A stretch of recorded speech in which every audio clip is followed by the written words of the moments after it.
welcome to Global Sports Injury Conclave, an initiative of Dr. Dayal Foundation and powered by Elite Sports.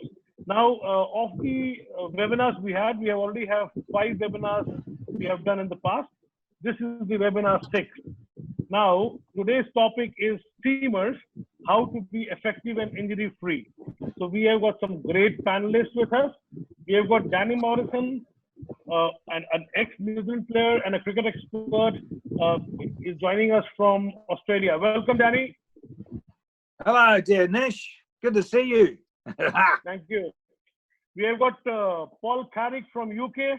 He is a very experienced coach, and he's going to also throw some lights on how the topic can be good. Welcome, Paul. Thanks very much, mate. Nice to see you all. Fantastic. Obviously, we should not even introduce Mr. Ramji Srinivasan because he is the one all over. Welcome, sir. Thank you. Go with Namaste. Yeah.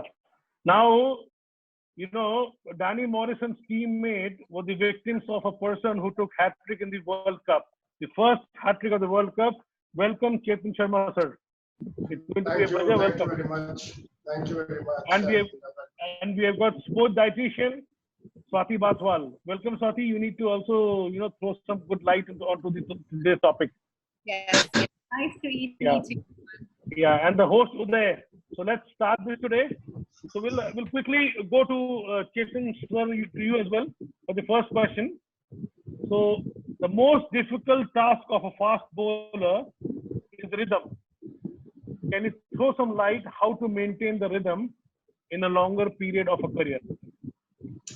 Rhythm is very important because this is what our coaches used to tell us. Without a rhythm, it doesn't mean you have to be a well-muscled guy. If you have a very good rhythm, good running, your loading is good, your follow-through is good. This is basically called rhythm. You are quick. If you see my pictures when I started playing at the age of 17 for India, nobody could even believe that I could bowl 140, 145 kilometers an hour. It was just the rhythm. It's the run-up, my loading, and my follow-through. Because rhythm is very important. How to maintain it, I think so the fitness is the key. Because the more fitter, you can see recently, 2 years back, I used to see Sharma. I used to say he had some problem. He has some problem. Because his running was not that good.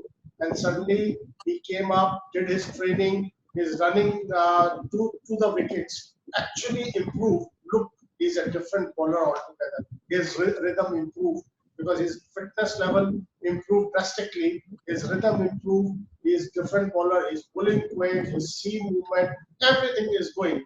That's why Nishant, most important is rhythm. In fast bowling, I think so rhythm, and rhythm comes with your fitness.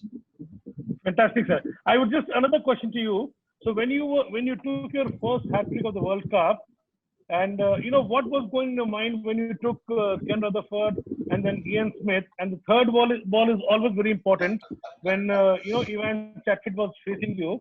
So what was in your mind about on that point of time? I just go a few overs before that because the most difficult batsman to bowl in my career of 11 years was Martin. I never knew how to bowl. I used to bowl upper length, covered right foot. I bowled 3/4 length. He had so much of time, he square cuts you for 4 runs. In first 4 overs, I was hit for about 26 runs. On those days, Nishant, in 1987, 6 runs and over or 6.5 runs and over was not acceptable at all. And I came back, I was just trying to save my skin. Kapil called me for the second spell as soon as Martin Crew got out. Because he knew I had some phobia about Martin Crew. Because whenever I used to play him, I don't know, something happened to me. I was not able to bowl what I used to bowl. As soon as Martin got out and I was called to bowl and I was bowling to Rutherford, and I got the wicket. First wicket hit the middle stump. And it was quick. It was just coming in, it was quick. The first reaction as a bowler was, oh, At last, I got a wicket in a match. That is the first reaction. And then Smith came in and a little confidence, as you get a wicket, Penny must be knowing. And as soon as you get a wicket, your tail is up, as calling cricket, your tail is up. And you're ready to go. I bowled the second one, and it was quicker than the ball before Smith's bat came in and hit the middle off stump. Hit the off stump. Oh, and my reaction was everybody came because that was a very crucial game for India because we have to qualify for semi-finals. Good.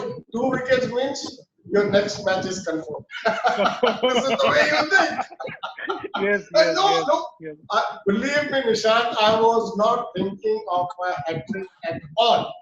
And suddenly everybody came together, Kamil Paji, Sunny Bhai, Ravi Shastri, everybody came and we saw Ian Chatfield coming in from the dressing room on a wicket like Nagpur where the ball was not coming to the knee height.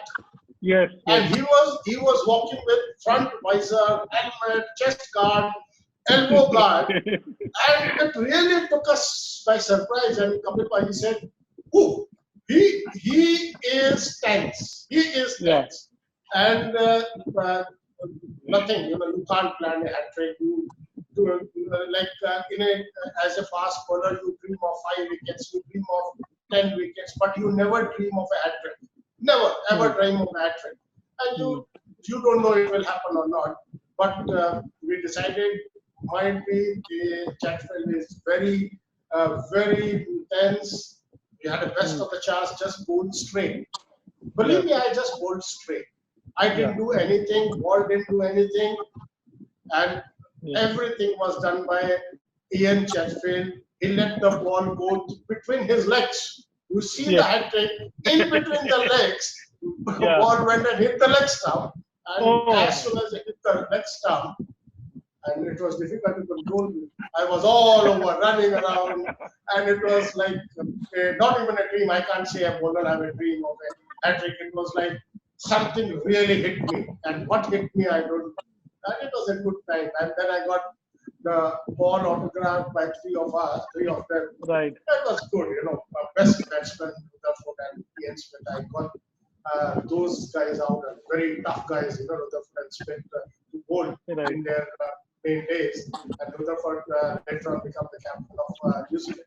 And I was a lucky one to get a hat trick because of Mr. Chatfield. Thank you very much. Jubilant, superb, sir. Great story. We'll remember for many more days. Ramji sir, I'll come to you because what we are planning is all the effectiveness of a bowler will be sorted by Chetan Sharma sir, Danny Morrison, and Paul. I want you to take up the very important aspect of this, which is injury prevention for fast bowler, which looks very random all across the world. So my first question is, what are the common injuries in pacers and what are the causes? How do you think this can be avoided? So what injuries and causes and remedies? Okay, thank you. It's a huge question, but I'll try to answer as much as I know about it because I've been involved with fast bowling for nearly 20 odd years from MRF Pace Foundation onwards. Under Dennis Lilly, and to talk about Dennis Lilly, I don't think I need 1 hour. I need more. And he was the person whom I learned everything as far as fast bowling and science behind fast bowling is concerned. He was amazing, and I think Danny would know and Paul would know. He was the first person to bring in sports science into cricket and fast bowling. Biomechanics and exercise physiology, sports science into fast bowling as far as cricket is concerned way back in 70s. Okay, I like to start off with a quote which I read some time back. I think it's an American philosopher who says, reality is what is that which when you stop believing in it, it doesn't go away. That I remember that this was imbibed in my mind pretty clearly because as far as fast bowling is concerned, reality is you will get injured. You are prone to injuries. And what are the base common injuries happening to fast bowlers around the world? And what goes behind it, we'll discuss it over a period of time. The main injuries, what happens for the fast bowler over a period of time from 70s onwards or before onwards, is one of the keys: lower back stress fractures. Yes, a lumbar stress fracture, spondylolysis, if I'm spelling it right, which plays a very, very critical role in loads of things coming its way because of various reasons. It can be intrinsic, it can be extrinsic reasons, which we'll discuss about it later. Now, that type of injury is also disc related, lower back disc related injuries, and knee injuries, patella tendinopathy. You have ACL injuries, you have medial collateral ligament, foot and ankle injury, plantar fasciitis, Achilles tendonitis. You have rotator cuff injuries. You have avulsion fractures, avulsion injuries, side strains, external and internal oblique or a lower back or a posterior side of your chest injuries, etc., etc., etc. So these injuries are always a part and parcel of any fast bowler's career, and there are many reasons to it, and there are many ways to avoid it or identify and avoid it. To be very honest, one has to be the entire support staff, entire coach and support staff. Everybody has to be more proactive in the initial stages in identification of injuries than reactive. Very, very important lesson for us, because one of the key lessons I learned in Pace Foundation way back from 96 onwards was loads and loads of stress fractures used to happen in for the lower back or shin stress fractures. Because we found the reason. There were two reasons for it when we found out and why these things are happening constantly. Boys were fine when they were training in off season. When they're coming and bowling in the nets, suddenly these things crop up. It starts off with the niggle and suddenly it flares up. Because loads of reasons we found out, especially in Pace Foundation, because of variables, loads of variables as far as Indian fast bowlers are concerned. There are 6-7 variables for the Indian fast bowlers. The main causes were wrong biomechanics, for sure. That is one of the things. I think Danny, Chetan, and Paul will talk about the technical aspect of biomechanics of bowling. Second one is lack of, in India, I can talk about Indian fast bowlers, lack of proper nutrition from the childhood age onwards, lack of proper footwear, because when you are not used to footwear from young age, because most of them come from a very humble beginning and they cannot even afford a pair of good shoes, that can alter the way you run, alter the way you your posture, everything changes. Fourth one is a wrong running technique, which we used to solidly focus on in Pace Foundation, and even now, because everything starts with running. Because if the running mechanics are odd, the force application and force dissipation will go haywire. And also physiological deficiencies. Some of them will have a lateral pelvic tilt or anterior or posterior pelvic tilt. Some have knee valgus. Some don't have basic strength at all in their lower back, muscle endurance on their lower back. Some of them, what happens is lack of flexibility. See, these are some of the causes, and also too much too soon. Okay, trying to do too much too soon. And final thing is physiologically and psychologically and sociologically, we are different. What the basic Australians or the New Zealand or the English or the South African fast bowlers take as a base protocol or base level of strength will be too much for us. Maybe too much for us. Idea is then we used to get a workout from Australian Cricket Board. I used to go there practically every year, and we modified it according to Indianness, from the testing protocol to training protocol. What are the things need to be added? Then we change the thing completely. So causes are many, and Fantastic. we'll talk about those things over the period of time. Superb. Paul, I will come to you. So Yeah. you would just like to, have an advice from you on after the rest period, what will be the ballers start their pre-session training with? Can you throw some light on this? Yeah, what we've been doing, I'm very lucky. I work with a guy in Durham called Neil Killeen. And Neil is an absolutely top class fast bowling coach. So I spent a lot of time working with him.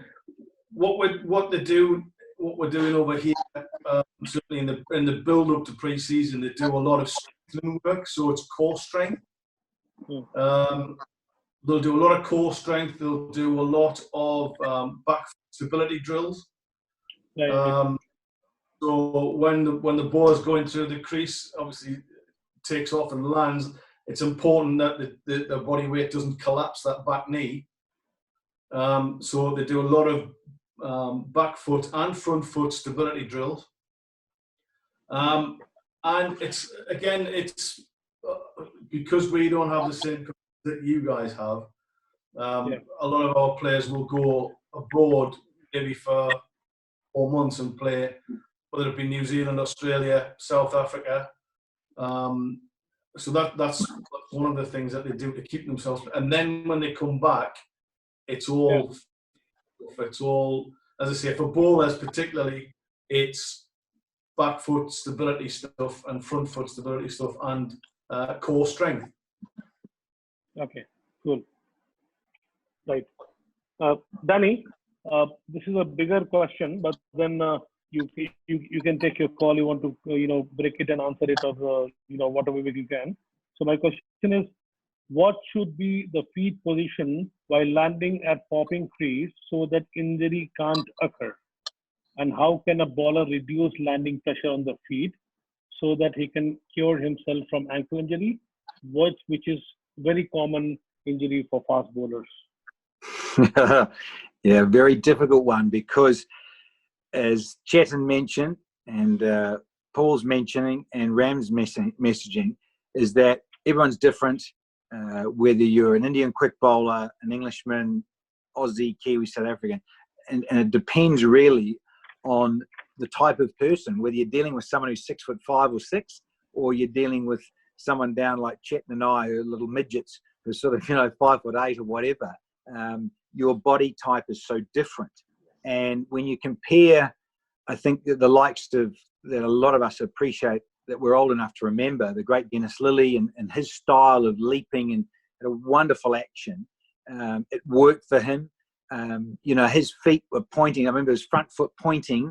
If he was bowling to a right-handed batsman, his front foot is pointing down to fine leg across himself. And so, he had quite a few knee injuries, back injuries well documented. So there's that whole belief now of getting away from more classical side-on actions to be more, as what Paul was touching on too, is your strength of your back foot landing, then your front foot landing. When I was sort of developing and followed more in the school of Dennis Lillee or Richard Hadley and those sort of more classical side-on or 45-degree angle, we call them semi-side-on, is that you're now looking at the feet of the West Indians, and a lot of them were very, very interesting to look at, the likes of Malcolm Marshall, Courtney Walsh, and even more in Ambrose, where very much as everything was quite front on, where your feet followed each other, quite similar, where your back foot and your front foot were quite similar, or your left foot might have opened a little bit more, your front foot on landing was slightly open. So it meant that you were coming more over the top with the front on pelvis rather than fighting against yourself to then release the ball. Because at the end of the day, we've all got to be over the front to release the cricket ball quickly. So fascinating where biomechanics has developed in particularly the last 2 decades. I think back to meeting Ram at MRF in 2011, going to the Dennis Lillee Pace Foundation before that in 99. I was doing a level 3 coaching certificate then in New Zealand, and certainly biomechanics and the safety on where it started. And Chetan started on it. He touched on it at the start with rhythm and the running styles, very important, but again, about your feet, because of another old coach back in Auckland, New Zealand. He sort of mirrored it a bit like dancing, because it had to start with your feet. And a lot of biomechanists will tell you that in terms of working your way up, you get in terms of your feet, your hips, your core, and then your shoulders and what have you. So it works from the feet up. And then that seems quite obvious in a way when you explain it, because it starts at the bottom and works up with your feet and what have you, because of the running action with the longer run up, rah-de-rah-de-rah. So the whole wonderful philosophy of looking back at those West Indians from 30 odd years ago was that their feet and what they were doing and how they were landing and going through the crease, where the taller guys took longer.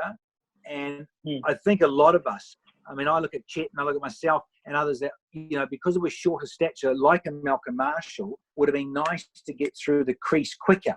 And that's your feet coming down and getting through the crease quickly with your feet back foot landing, front foot landing quickly, boom, boom. Whereas a lot of us had a bit of a drag or a rock back and a wind up. And again, the great game of cricket, gents, is that so many different actions. Guys were so successful doing it one way or another, and some had more injuries than other. And Paul touches on a great subject that's close to a lot of our hearts, is core stability. And I think as a human being, that the whole natural thing of movement, if you've got a strong core, it will look after your back. So that's such a major issue, I think, for quick bowling over the last 2 decades or so, is really much core stability and looking after that. And Nish, I think for a lot of us, doing different things. I mean, the game is so much more professional. There's so much more accountability. There's so much more cricket play and travel. But certainly, my time, I love variety. Yes, the gym, a little bit of gym, but certainly running on, not so much road running, a little bit, but mixing it with park running, putting on a wetsuit, getting in the ocean, loved it. Did something different, cut down flippers, had a foam board, didn't do freestyle. I got on held onto the foam board and kicked up and down the beach, again for core stability, strengthening my back, because I'd had back issues as an 18, 19-year-old. And now I'm talking about as I'm a 23-year-old, developing and changing, because your body is still, as a male adult, young adult, still changing. And so I found it fascinating to talk to the great Dennis Lilly. Very, very grateful that he came to New Zealand between 1985 and 1989 through New Zealand Cricket and a sponsorship package, that Dennis came to New Zealand to develop that. And of course, MRF started around 87, 88. And again, he was very, very big on rhythm is the key, smoothness, your running style, your feet landing and getting your feet lined up well to then help your hips, to then help your shoulders, that whole core, and then to release the cricket ball, to keep it as smooth and as simple, going towards the target as much as possible. Superb. Very, very, important for all the youngsters as well. So now I'll come to the nutrition side of it. So Swati, as a sports dietitian, you also let us know on very important aspect of how does a fast bowler, take care of the nutrition and the diet. So my question is to you, what are the most effective nutrient strategies to make seamers more effective? Because that is what is the call for the day. Can you please advise? Thanks for the question, Nishant. I think it's very important to understand the recovery of the nutrition as well, because if you're practicing and if you're not recovering properly, then that can impact your gains. So number one thing I want to talk about is liquid diet. It's not about the alcohol liquid. I'm going to talk about the hydration, which is really, really, really, really important for cricketers, because you're around for so long. So hydration is number one strategy, and I would classify water as a nutrient when it comes to any sport. So so making sure you have like sips of water. I see Ramji drinking water when I'm talking about liquid diet. So when you have water, you have like sips of water to make sure, and you make the most of the breaks as well in between, like, after every 30 minutes, you have water and keep yourself hydrated. And, if you are expecting a sweat loss, so whatever you expect to run, about a kilo and a half, make sure you replenish that, because even 1% of dehydration can impact your performance, and especially for any cricketer, in fact, whether you're a batsman or a bowler, or you are doing fielding as well. It's very, very important. Hydration can be through lemonade, coconut water, electrolytes, whatever they are available. Mostly like through natural sources is something which I would look at. And during recovery time, having looked at something like smoothies and those kind of things like juices and cordials, they are really, really important. Now, other than hydration, like I said, 1% of dehydration can impact your performance. Second thing I really focus on is recovery as well, where you look at protein and carbohydrates at the same time. So making sure that because you have got your muscle synthesis happening for the next 24 to 48 hours after the game. So you have to make sure that you do have proteins in the diet. As soon as you finish your game, you may have like a smoothie or a shake which has got some proteins in them, because you've got the protein that way. It's easy, it's liquid as well. Yeah. And then followed by a meal which has got carbohydrate and protein. So if you're looking international meal, looking at chicken risotto, because chicken will give you protein, and then you've got risotto for carbohydrate. India, you're looking at rice and dal, which is simple and easy, and it makes a complete protein. That can be a recovery meal as well. Chicken and pasta, that can be a good recovery meal. So these two are really, really important. And Nishant, other things to actually help you, prevent your body from injury, you have to make sure your immunity is really, really strong. So immunity is very, very important for any athlete. Yes. So making sure you've got good levels of vitamin C, good levels of C, zinc, and glutamine. Now, I would like to highlight about 3 important researches which has come, which is really, really good for athletes and cricketers. Number 1 is almonds. Almonds have got protein, it's got vitamin E, it's got a lot of other nutrients which helps in recovery and healing as well. So, and which can prevent injury. So making sure they have about 30 grams of almonds a day. So it's not like, just doing a fistful of almonds. You can make like an almond milkshake or something, or a smoothie. That's going to be effective in nutrition. Number 2, we have there is a new research which I was reading on Sports Dietitian Australia. It's about extra virgin olive oil. There are so many olive oils which are available in the market. We're not talking about pomace oil. It has to be extra virgin olive oil. 2 to 3 tablespoons of extra virgin olive oil a day can help in injury as well, and can improve the performance of athletes as well and sports person. And number 3 is if somebody has got injury, for example, having arginine is very, very good. Arginine helps in healing. So these 3 are really, really like, the current researches which have been evident in terms of nutrition. Chetan sir, this is for you. Now, the utility of gym or running, how do you balance it for a swimmer, or how does a swimmer balance both the things? Gym running you're talking about? Gym or running? Utility of gym or running? Yes, Nishant, it's totally different nowadays what we used to do. And what Danny actually said, because of our height and me and Kapil, they had the same coach of landing you were talking about. I just go back to that thing. I basically had a parallel landing. You know what Danny was saying, absolutely right about the West Indian fast bowlers.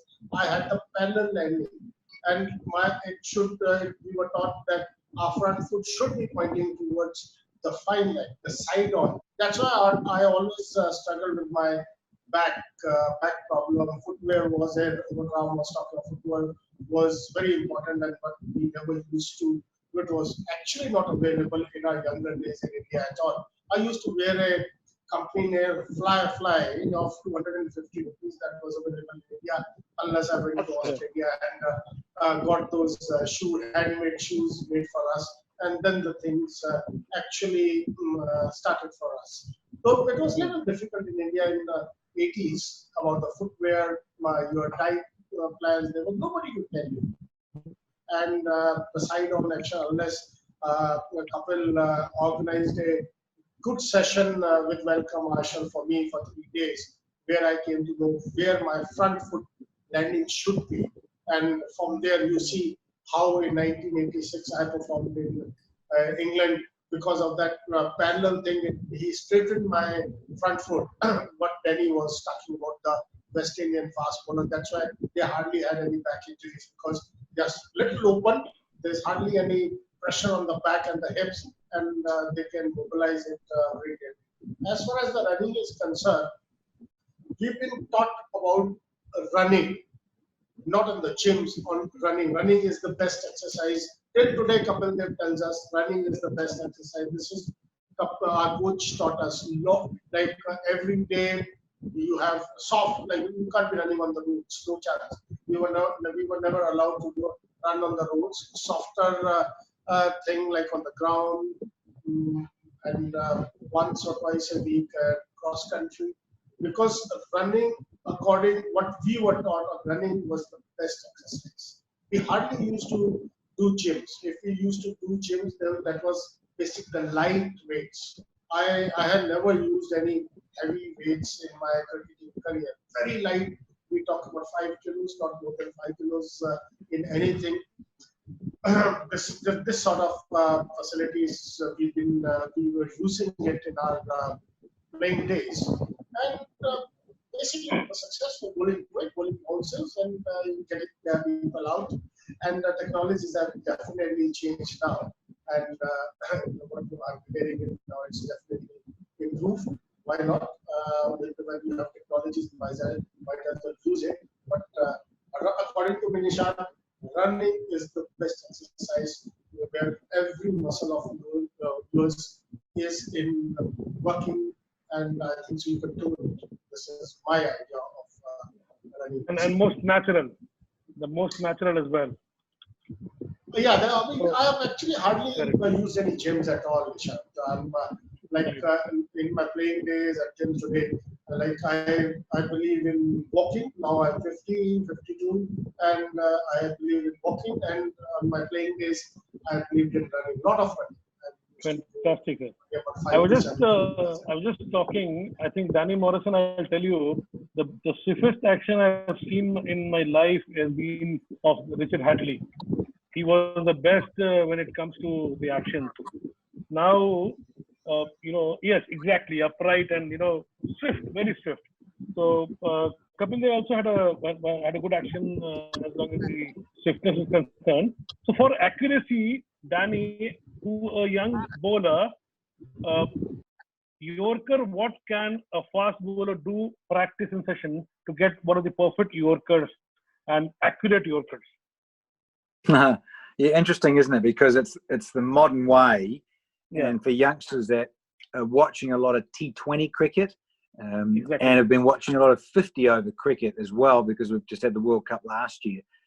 I've been fascinated to see different gentlemen who are great Yorker exponents, and that was, of course, the two Ws, Wasim and Waqar, and what they did, and having spoken to Waqar because I've worked with them commentating around the world, and particularly in the UAE or Pakistan, is that he tended to put down a little piece of, whether it was cardboard or plastic, that he would aim at, and that was on that full length, and he would just run in at Sharjah in those nets and just bowl Yorkers in a session.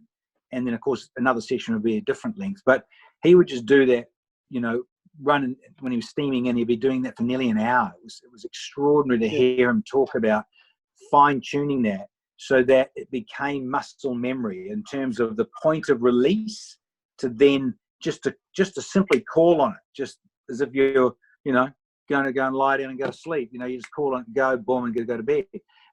He did that. The great Lasith Malinga, who in modern times, when we see it, the IPL in particular, would put a shoe down and would simply put a boot down as if that was a batsman standing there in his stance and have a boot there, rather than a cone or a disc or anything. So I think in modern terms, I think that sort of thing helps with a sighter. The great Dennis Lilly and Richard Hadley, quite some time ago, spoke about, in terms of using the off stump as a gauge, and really in terms of looking at the base of off stump, that's where you started off to run from the beginning, to be so smooth and rhythmical without looking down at your feet, without worrying about the pop and crease of when you're going to land in delivery. It was about being totally transfixed on the base of off stump. Was just a guideline, whether they're left-handed or right-handed. Clearly that was your line, and Lilly and Hadley were very big on that.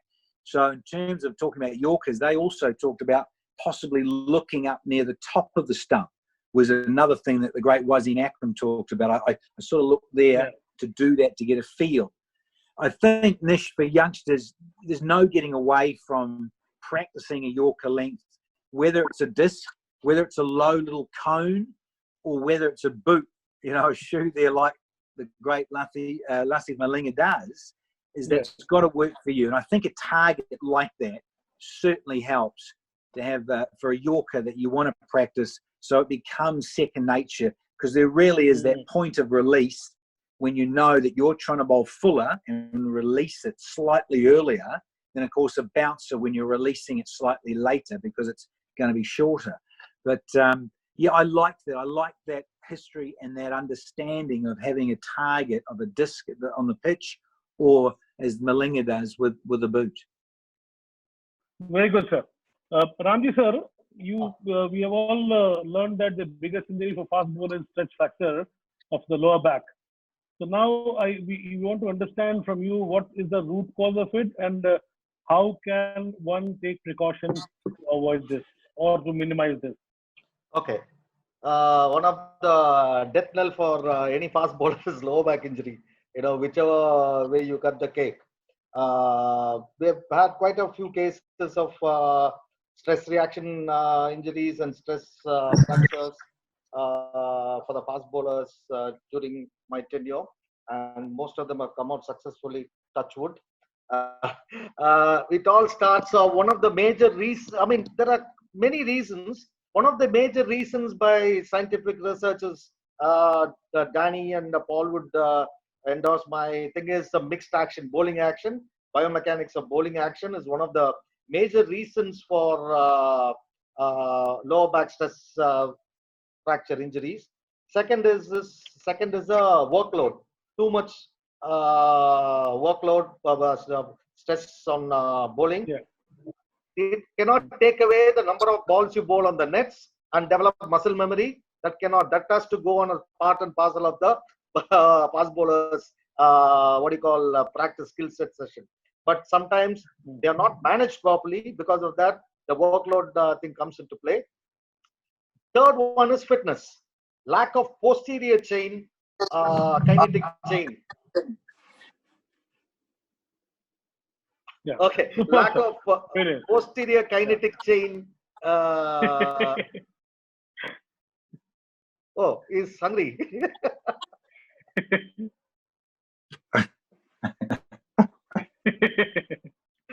Lack of posterior chain strength, and also flexibility aspect of it, core strength and stability. These are some of the main reasons for stress fractures. So how do you prevent it? Is one man's food is another man's poison, as I always believe in. What suits, because Shane Bond is one of the very successful fast bowler, initially way back in early 2000s, came out of severe stress fracture injury and came back very strong. He was one of the key, very good example of a person coming back after a stress fracture injury. And similarly in India, followed by El Balaji. After severe lower back stress injuries, they've given up. We have to change a lot of things for him, from mixed action, because I'm not qualified to talk about biomechanics of bowling because it's not my forte. From fitness angle, from running onwards, because fast bowling starts off with the running. How he places his foot, the arm movement, slight lean forward to the torso, the fluidity of movement, the running economy, the loading, front foot loading. Pre-delivery straight, back foot landing, front foot landing, and follow through. What are the muscle groups required according to the bowling action? You have to analyze every, like a CT scan, slide by slide, you have to analyze and devise a program completely encompassing various components of fitness coming into play, from aerobic fitness to core strength and stability, which is critical, because core is the one which joins your lower body to upper body. That's why it's called core. So that is where the power is generated and stability is maintained. So one need to address all these components of fitness as far as avoidance of lower back injuries, from biomechanical aspect of it, to the fitness aspect of it. And also to avoid these things is very important thing is physio assessment, initial assessment.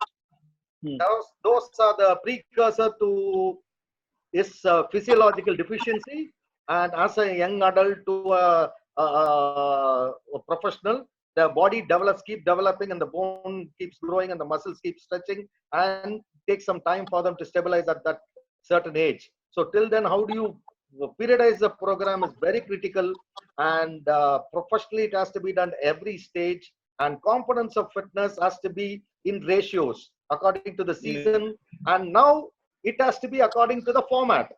Some are T20 specialists, some are test match specialists, some are one-day specialists. So it has to be designed in such a way so that avoidance of injuries are of paramount importance. And also, cricket fast bowler, I would say as a fast bowler is one of the most unusual movement. It's a human bodily unusual movement. You run and rotate, a lot of torque involved, a lot of vertical movements involved, a lot of rotation involved. So work on all those anti-rotational movements, so etc. etc. Fast bowler is termed as cricketing decathlete because he has involved in everything from speed to agility to explosive power to endurance to flexibility. He has to be good in everything to be a world-class fast bowler. Correct. Thank you, sir. Paul, can you just take us what is the most common injuries normally happening on the English condition? Because we have seen Ian Bottom as one of the most safest in the yesteryears of the English cricket. Can you just throw some light on that? The most common injuries in English on the fast bowlers in England is the stress fracture. I mean, I think if sometimes the bowlers bowl too much, they obviously have muscle stress injuries and things like that. But the most serious, most common injuries are stress fractures, and we talked about mixed action. Some people talk about lateral flexion when you've landed and you don't go straight towards the target. You flex towards the leg side. But certainly the fractures among the England fast bowlers have been well documented, and I think they looked at it. They studied it. The powers that be studied it to make sure that we could try and make those injuries less and less. But certainly, you saw last year, you saw Anderson with a calf injury. I think that was probably because of the amount of bowling he's done over the years. Yeah. Thank you, Paul. Swati, do you want to take a small instance and talk about nutritional things? What fast bowlers can do for youngsters? What they can do for the coming years for the youngsters, which is beneficial for them? The youngsters, basically, not the one who are already in the system, but someone who is getting in to the cricketing scenario. So if you're looking at whether it's a boy, it's a female or a male, and if they're coming from, especially from an ethnic background where vegetarian is very, very common, they have to make sure that their diet is adequate in iron and other vitamins as well, which is very, very important, because iron, obviously, low levels of iron can lead to less efficiency. So making sure that iron levels are good. The diet is completely balanced, although because they are growing, so they need extra calories and extra protein, not as a part of their performance, but also as a part of growing years as well, making sure that they're having, they're not skipping. And it's very common in youngsters. When I was taking classes here, they were very dehydrated. So again, I would say that for children, especially, and for youngsters who are going to school and who are also managing sports at the same time, dehydration can reduce their ability to think efficiently on the ground. So making sure that they are hydrated at the same time. Along with iron, I would also look at the calcium, because calcium is a must for growing years, especially up to the age of 20-21. So youngsters need to make sure that the diet is enriched in calcium. making sure that vitamin B12 for energy are also there, and also looking at vitamin D, because no matter what, because a lot of people, they think that youngsters especially, that we go out, we play in the sun, but they don't realize they're wearing sunscreen and they're out in the sun. So they do have low levels of vitamin D, which can cause issues in absorption of calcium into the bones as well. So if the physique is not very strong, they will not be able to perform better. So bone health is equally important. So these are some of the things, basic things, which I would look at for youngsters in terms of diet.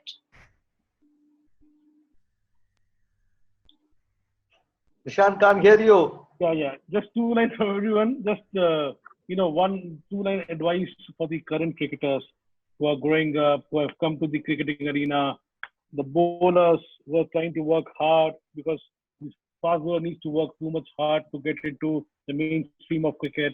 And once they come to the mainstream of cricket, they require even more, potentially more trained to get the best of it. So I'll start with Chetan sir. Chetan sir, just give us 2-line advice what these guys should focus on in order to make it very effective when it comes to performance. I couldn't get you. I couldn't get you. Can you just repeat it?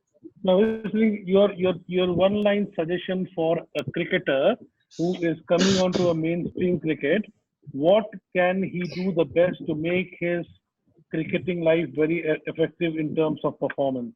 Your suggestion to them. The first thing, I think every cricketer should be disciplined. Discipline is the key. Like discipline covers basically everything. Discipline about your training, discipline about your food. I was just listening. So many good people around who advise you about your food, because first 2 years of my international career, I was a vegetarian. Nobody was there to tell me that your iron deficiency can lead you to injuries. And like discipline is the key thing for your practice. Look at Virat Kohli, how disciplined he is. And look at the international cricketers. So the one-liner is, Nishant, if you are disciplined in your life, it will help you in your cricket as well as in your normal life. That is the key word. Superb. Paul, can I have 1 line of advice for the youngsters? Core stability, core strength, running through your front and your back to protect yourself from injury. Yeah. Ramji sir? Okay. Be smart in your training. Very keep asking questions. Never follow things blindly, because keep asking questions. No question is trivial. And follow a good diet program, good fitness regime, and good bowling discipline.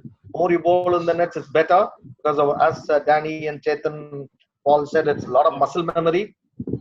All those things about 20 balls in the nets and 30 balls in the net, I'm not a believer in that, frankly speaking. You cannot bowl 20 balls in the net and bowl 20 overs in the match. So that level of fitness, if a bowler doesn't have, he is not fit to play. Absolutely. Right. Totally agree. Swati, just quickly, now one very important thing Chetan sir mentioned. Now, what is the difference if a bowler is a vegetarian and another bowler who's a non-vegetarian?